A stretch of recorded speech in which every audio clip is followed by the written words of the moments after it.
Okay, back again at it. The devil is a liar. We're gonna finish. The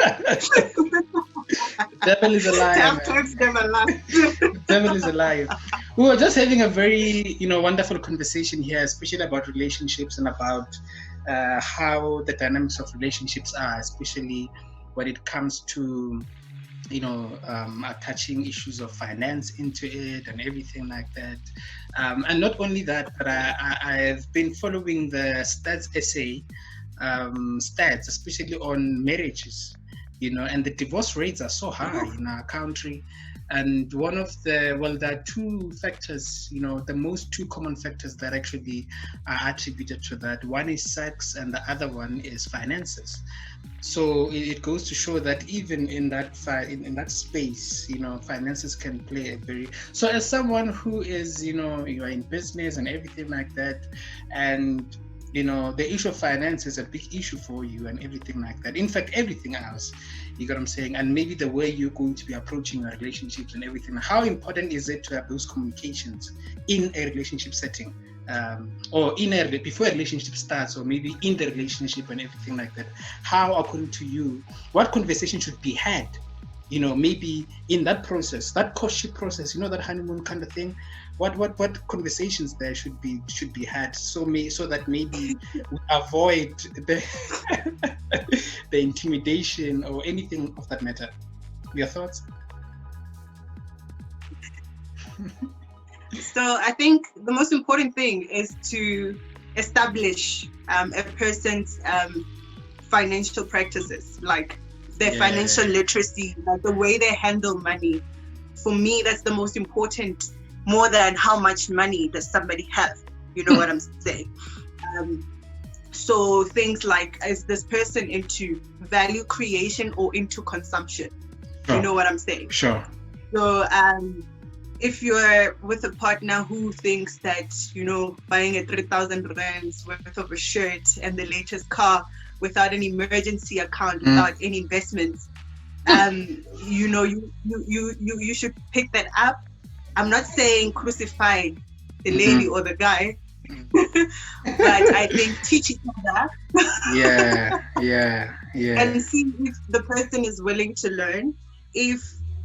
If they're not, please, it's okay to walk away, because finances are very, very important. Now, when you get married, you share, So it's very important to establish beliefs. As the lady, does she believe in always spending? Is she financially literate? Is it buying Gucci and buying gas? That's more important. Or, we play. This is getting serious. Let's start planning for our kids, stuff like that. So it's very important to get to know the person's mindset during that phase. Sure. I don't think it's a phase for you to blame anybody during the honeymoon phase. It's a phase to get to know who you're dealing with and then take it from there. Sure. A whole new level of types. This whole concept of types, that is a new whole level, No, I get normally people will say, he must be tall, dark, and handsome. He must be this and this. Or if she's a she must be this and that. She must be, figure, all of those kind of things. So, but this is a whole new level of types in the whole relationship arena and everything like that. It's quite interesting, It's quite interesting because I was just reading something, a legal document on the types of marriage. What do you call this? Those things, contracts, marriage contracts, like in community of property, out of community of property, in community of property with accrual and all of those kind of things. And I was just like, because in most cases, people, when they want to display the love for each other, the marriage in community of property just sounds like, what is mine is yours. I think it's that kind of a thing that, no, I love you, it's more like a proof but when you look into the financial side of it, it can be disastrous, especially if people are not in the same financial mentality and all of those kind of things. Yeah. So, hey, that's a whole new level right there, I think that's where things like counseling and learning finances, I wish there was one of the predominant causes of divorce is finances. There should be a couples, therapy session or consultation session in terms of how do we go about when we get married. Because I don't think there's like an ideal or there are systems that are in place. You know what I'm saying? So I think it's very important to really get to know, how you guys are going to join. And guys, in community doesn't prove you love more than this is we are young people. We are a different generation. We want to get into businesses. We want to get into different things. As in community is not the obvious default choice for us anymore. We really have to think about it, know the consequences. That's why I promote reading so much. We have to really be aware of what's going on, so that by the time you sign that contract, marrying in community, what does it mean for you? You know what I'm saying? So it's very, very important to know. And actually, customary law says that if you marry traditionally, it's automatically in community. These are the things that concern us. And if you ask most people, they are not even aware of it. And now you've married budding entrepreneurs who's taking loans left, right, and center. And you don't understand, and you end up fighting, Sure. You got a entrepreneur or somebody with that lifestyle. You really have to inform yourself. That's why it's very important to read and be very informed, so that by the time you get into certain arrangements, you're fully aware of it. Great insights there. Let's get into the business side of things. You're in business, in the property business. How has that been for you so far? Corona is causing problems. But I think in the property space, I'm not expecting any, any effects or any.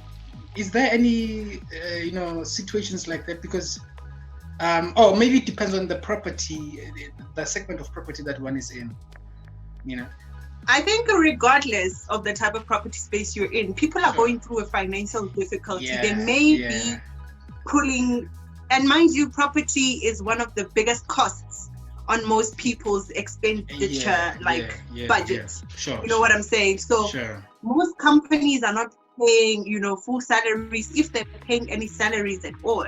You know what I'm saying? So it does affect. You may be demanding full rent. I want it. But some people cannot pay. You know what I'm saying? So given the economic situation, if people are not pulling through, you can demand the full amount, but some people will not even be able to meet, their particular obligation. So that had to be factored in when making decisions to say, okay, now we've reduced things like rates, there's water, electricity, which are things that have been cut out. How can we make adjustments in order to take care of our clients? Because I believe as a business as well, you are not just going to be this tough, you've written a contract type of person, but this is a negotiation. And when somebody's going through a tough time who has been a loyal client, I mean, why would you not want to offer a favorable, rate for this period of time in order to allow them to also recoup, Sure. And how did you navigate the space now in your business? How did you navigate the situation as we are in right now? Economically, it's bad for business. I think every business has, experienced the heat. In your property business, how has that been? And how have you navigated the situation? Have you changed rates, for instance, for rentals and stuff? So initially it was quite tough because we didn't know how long the Corona thing was going to go for. But as time went on and we realized, because we offer our university students accommodation, I mean, they're not going to be here until September or December. So most of their parents as well, they are experiencing the consequences of Corona. So we had to come to terms with the fact that we can offer a reduced rate because we understand the current period, but at the same time, we must meet our financial obligations. We must meet our minimum expenses that we have.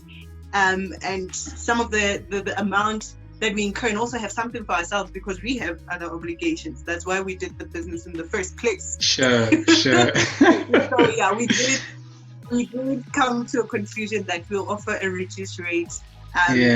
Just for the period until things pick up a little bit. Yeah, they say Faki Maluzobon. The cash. Cash is king. So they say. One of the things that I experienced in business as well, and I would like you to share your experience as well. One of the things that I've experienced, sometimes you just hear of things, and sometimes when you go into business, you start to realize the world as it is, And one of the things that I experienced firsthand, being in business and being young and Black, was ageism, where people sort of feel like you are young and maybe they don't take you serious, even if you are talking science and all of those kind of things, especially because the business that we are in ourselves is predominantly white and predominantly old, white people and everything like that. So it's always, we've experienced that in so many ways, and it's predominantly white. So also coming in as a Black person, it's more like you're not really taken that serious and everything like that. So yourself as a lady, Black, and what were some of those kind of experiences that you've experienced and you're just like, wow, so this is what it is? Me, I don't play. When it comes to business, it's like money. Sure. I am very formal. I am very straightforward. Yeah. Business is business. I'm paying you for a service. My age doesn't matter. I'm not asking you for charity. Sure. I'm paying you for the services that I want. If you said you're going to build and you'll be done by that's what I want. Yeah. It's a professional space. It is. I'm requiring you to be professional. I'm calling you in to be professional. So I think even if people have those perceptions, now I deal with you professionally and I take things, I expect you to also meet me at that same level. You know what I'm saying? It's not charity, guys. Yeah. It's not charity. You taking me less than is not going to help my business. Sure. So it's quite a difficult space, but I think if you are bringing in your best game, you're bringing in your knowledge, especially when somebody doesn't close anything for you, you have options. Yeah. Do call them the best. You work with people who are only delivering the best, and be professional. Also, don't come there and be softy. This. Yeah. No. You're very right. I feel like, and this is also what I've also seen, that if you go to that space with that professional and that bluntness, people respond to that kind of energy. You get what I'm saying? So I think we present ourselves in how people should approach us and how people should work with us. So very, very, very, very, very powerful insight there. So in one of your posts on Instagram, it's a post from long ago. I just bumped into it, and I'm saying I bumped into it. I did. You say what was it? Yeah, no, I could imagine I was stalking you. You say in the post, you say, and I quote you, you say, I've learned that entrepreneurship is not just coming up with a new idea out of nowhere. It is about solving our constant challenges, and in that way, money is made. Very powerful post about entrepreneurship, because is the new time on the block. When you switch off the television and news, people are talking about unemployment and saying entrepreneurship is the way to go. But what entrepreneurship? What kind of entrepreneurship? What is entrepreneurship? Do you want to elaborate on this post that you posted here? I think for me, I've always been like, where's my big idea? Yeah. Like, I want to change the world now. It's about time. Sure. Come up with, I think we're always looking for these huge ideas, know what I'm saying? That are not, somehow they're not easy. They don't come by because we don't experience those sort of problems that much. You know what I'm saying? So in looking at the problems that we currently have, looking at what you experience every single day and be like, this is the space I want to be in. For example, now I wasn't even looking into business or anything when I started the book reviews, right? Sure. So a matter of interest. I figured that as you venture into the things you love, business also come into play. Sure. You know what I'm saying? Sure. You can now be an influencer in the book space, attend certain book reviews, book launches, now advise, be a publisher, and do so many other different things, So it's getting into spaces where you're already at. Use the things that you already have. And then you can grow from there. Capitalize from that which you already have. And I think another thing, as professionals, we really don't capitalize from the knowledge that we've gained through all these things that we've been in, So I think one of the spaces that we must really tap into, that's what I've seen with a lot of these big. Okay, wait, I think there's somebody at the gate. Okay, sure. Please. I'll pause.